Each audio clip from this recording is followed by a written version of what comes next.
Hello student, कैसे हैं आप सब। एक बार पुनः सी कोचिंग क्लासेस पर स्वागत है। उम्मीद करता हूं आप सब अच्छे होंगे, मस्त होंगे, बेहतर होंगे, आपकी पढ़ाई बेहतर चल रही होगी। Class 12 physics NCERT chapter second आपका लगभग कंप्लीट होने जा रहा है बच्चों।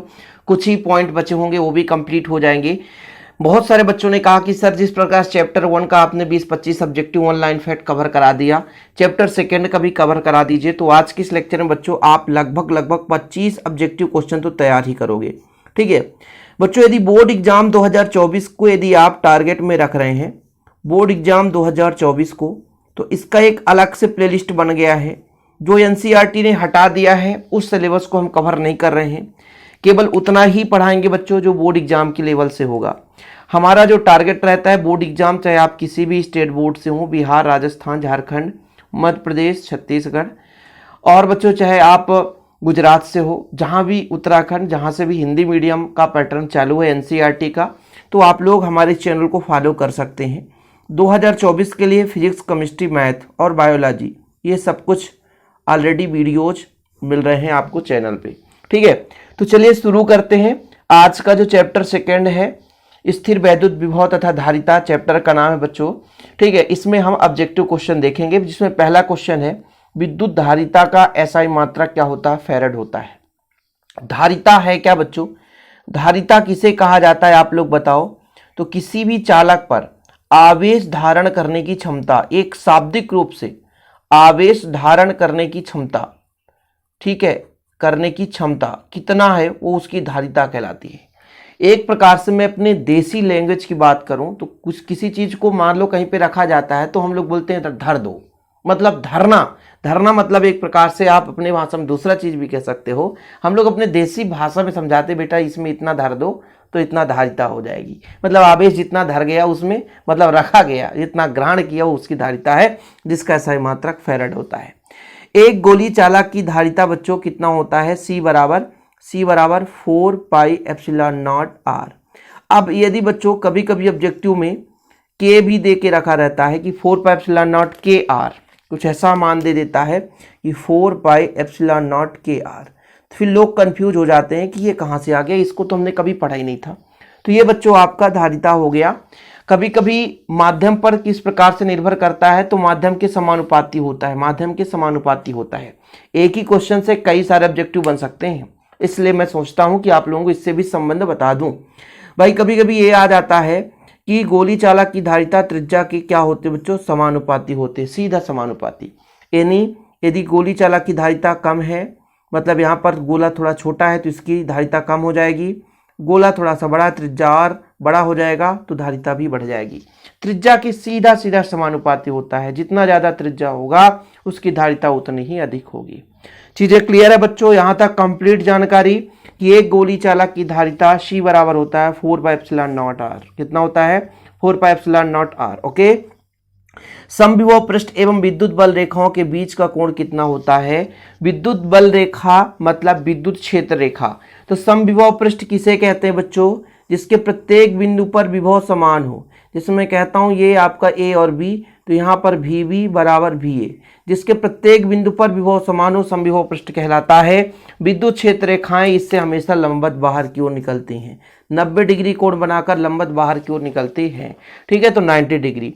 विद्युत विभव का विमीय सूत्र ml² टी पावर -3 1 पावर -1। अब इन चीजों को आप निकालना सीखो या याद करो, दो में एक करना पड़ेगा, मैंने ऑलरेडी निकालना भी सिखाया है।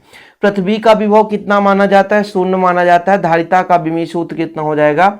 m की पावर -1 l की पावर -2 t की पावर 4 1 पावर 2। ओके, यहाँ पर आप माइनस प्लस का जरूर ध्यान रखेंगे। माइनस प्लस यदि गलत हुआ तो फिर आंसर आप इसको लिखेंगे तो भाई साहब गड़बड़ हो जाएगा ना, अंक नहीं मिलेंगे। समांतर प्लेट संधारित्र के प्लेटों के बीच की दूरी बढ़ा दी जाए तो उसकी धारिता का क्या प्रभाव पड़ेगा? धारिता पर क्या प्रभाव पड़ेगा? तो यहाँ पर बोला है समांतर प्लेट संधारित्र जिसकी धारिता का फार्मूला होता है एप्सिलॉन नॉट KA/D। यानी धारिता जो है वो दूरी के व्युत्क्रमानुपाती होता है बच्चों। ये समांतर प्लेट संधारित्र है, इनके बीच की दूरी D है। दूरी बढ़ाएंगे तो धारिता कम हो जाएगी, तो दूरी बढ़ाते हैं तो धारिता कम हो जाएगी, दूरी कम करेंगे तो धारिता बढ़ जाएगी। धारिता का सूत्र, यहाँ पे एक क्वेश्चन है, समांतर प्लेट संधारित्र की धारिता का सूत्र एप्सिलॉन नॉट KA/D या एप्सिलॉन नॉट AK हो जाएगा। ये किसके बराबर बच्चों? C बराबर है। संधारित्रों को श्रेणी क्रम में कब जोड़ा जाता है बच्चों? श्रेणी क्रम संयोजन का मतलब क्या होता है? श्रेणी क्रम संयोजन का मतलब ये पहला जो आपका संधारित्र है वो अगले संधारित्र के पहले प्लेट से जुड़ा हो, इस क्रम में आगे भी ऐसे जोड़ सकते हैं आप, तो ये आपका श्रेणी क्रम हो गया। समांतर क्रम में क्या होता है बच्चों? प्रत्येक प्लेट को किसी एक निश्चित बिंदु से जोड़ दिया जाए, है ना, ये लो, तो ये आपका समांतर क्रम हो जाता है। ये सब चीज जानना जरूरी है ना। तो यदि हमें संधारित्रों को श्रेणी क्रम में कब जोड़ा जाता है बच्चों? जब उच्च विभव को अनेक संधारित्रों में बांटना हो तो श्रेणी क्रम में हम जोड़ देते हैं, ठीक है। या कि धारिता को कम करना हो तो श्रेणी क्रम में जोड़ते हैं। समांतर क्रम में कब जोड़ा जाता है? जब धारिता बढ़ाना हो। धारिता को यदि कम करना है तो श्रेणी क्रम में जोड़ेंगे, समांतर क्रम में धारिता को यदि बढ़ाना है तो हम यहां पर बच्चों समांतर क्रम में जोड़ते हैं। अगला जो हमारा फार्मूला है, चालक की स्थितिज ऊर्जा कितना होता है? 1/2 CV²। ये चालक की ऊर्जा है। किसी एक, मान लीजिए चालक है, उसमें यदि आवेश देते हैं, चार्ज देते हैं, तो उस पर कितना ऊर्जा होता है? तो 1/2 CV² होता है। इसका और भी आपको फार्मूला देखने को मिल जाएगा कि कभी कभी आपकी बुक में ऐसा भी देखने को मिल जाता है कि ऊर्जा बराबर होता है 1/2 Q²/C। एक ये फार्मूला बच्चों, एक आपका 1/2 CV², एक ये फार्मूला हो गया, और एक और फार्मूला होता है U बराबर 1/2 Q/V। तो ये आप सभी के सभी जो सूत्र हैं वो स्थितिज ऊर्जा के ही सूत्र हैं, इसलिए परेशान नहीं होना आप लोग। आगे देखते हैं, किसी आवेश को विद्युत क्षेत्र के लंबवत ले जाने में किया गया कार्य कितना होता है बच्चों? तो 0 होता है। ऊर्जा घनत्व का फार्मूला 1/2 ε0E²। कई बार क्वेश्चन पूछे गए हैं, सिलेक्टेड क्वेश्चन है बच्चों, ये बोर्ड एग्जाम के हिसाब से है। आप इतना पढ़ रहे हो तो मतलब आपकी तैयारी प्रॉपर रूप से चल रही है। बाकी आगामी समय में भी हम ऐसे ही लेक्चर लाएंगे, आप निश्चिंत होकर पढ़ाई करें।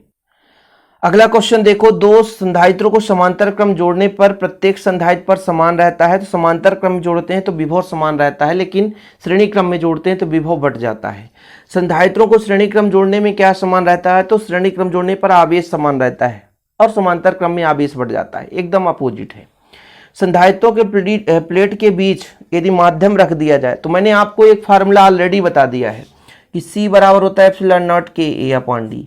माध्यम रखने पर धारिता बढ़ जाएगी, समानुपाती है, C समानुपाती K।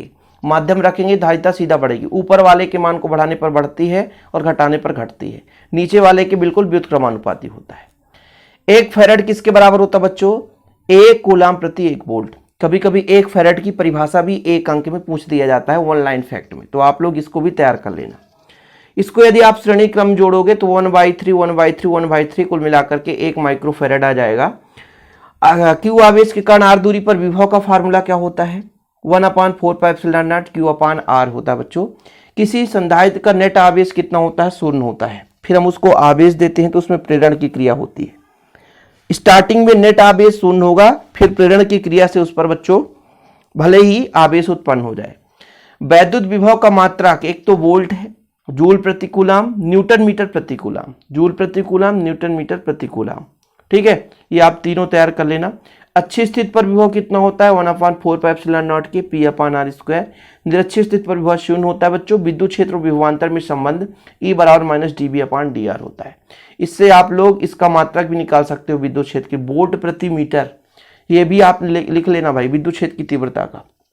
कूलाम प्रति, जैसे मतलब आप लोगों ने पढ़ा होगा कि विद्युत क्षेत्र की तीव्रता किसे कहते हैं? एकांक आवेश पर लगने वाला बल, ये आप लोगों ने पढ़ा है। E बराबर F/Q, मतलब न्यूटन प्रति कूलाम, ये आपने तो पढ़ा ही है, विद्युत क्षेत्र की तीव्रता का मात्रक। लेकिन यहाँ पर वोल्ट प्रति मीटर भी हो सकता है, इसलिए आप लोग ऐसे क्वेश्चन भी तैयार कर लो। तो आपको एक के साथ एक आध क्वेश्चन और मैं बताता रहता हूँ, क्योंकि बच्चों हो सकता है ये क्वेश्चन दूसरे टाइप से दे दे, तो आप लोग सभी प्रकार से क्वेश्चन तैयार करते चलें। हमारे चैनल पर पहली बार चैनल को सब्सक्राइब कर लें।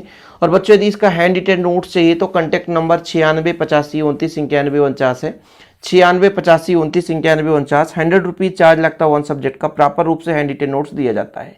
ओके बच्चों, आज के लिए इतना ही। जय हिंद, वंदे मातरम।